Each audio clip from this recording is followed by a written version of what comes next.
অনেক দিন হয়ে গেল মালমুল খাওয়া হয় না। 6 দিন কাজ করি, সপ্তাহে একটা ছুটির দিন। মালমুল না খালি কি হবে না?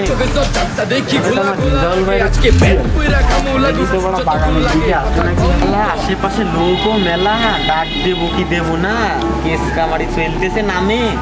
আশেপাশে আবার চাচাকের বাড়ি, তাও একটা রিস্ক নিই। ওই তো আছে, তাহলে একটা ছোট করে ডাকবো। ও রিসাউল ভাই, তুমি কি শুনছো? ও রিসাউল ভাই, কি ব্যাপার?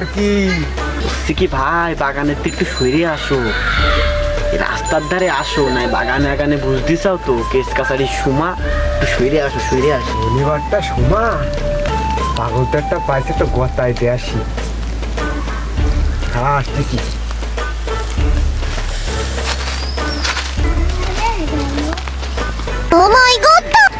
কত এই কি দেখতেছিস?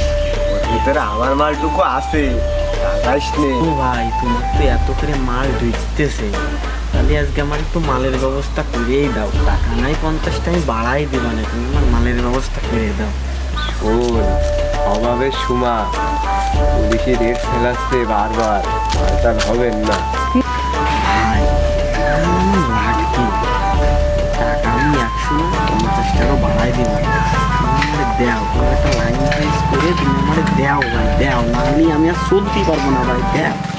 টাকাটা তো মেন বিষয় না, যেহেতু এত করে করছিস, না তোর জন্য একটা ব্যবস্থা করি।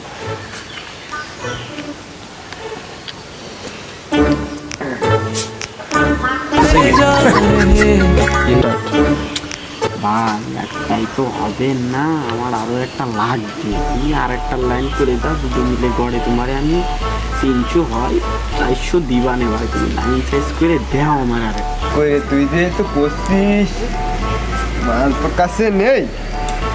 তোর বাড়ির পিছনে ওই যে জ্যোতির্মা আগে ওই যে পিলার আছে না, ওর মা যেখানে বুড়ে না রে, ওই দোকানটা একটা ফুকো আছে, আর দিসখানে পাইয়ে যাবি নি। আমার বাড়ির পিছনে মাল, আর আমি জানি নে, এবার তার মাল মূল কিনতে আসা যাবে না। বাড়ির পিছন আগে চেক করবো, তারপরে তাই মাল কিনতে আসবো।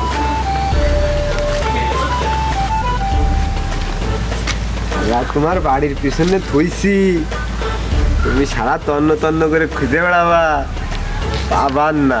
আমার নাম তামকরি যাবো, বুঝো?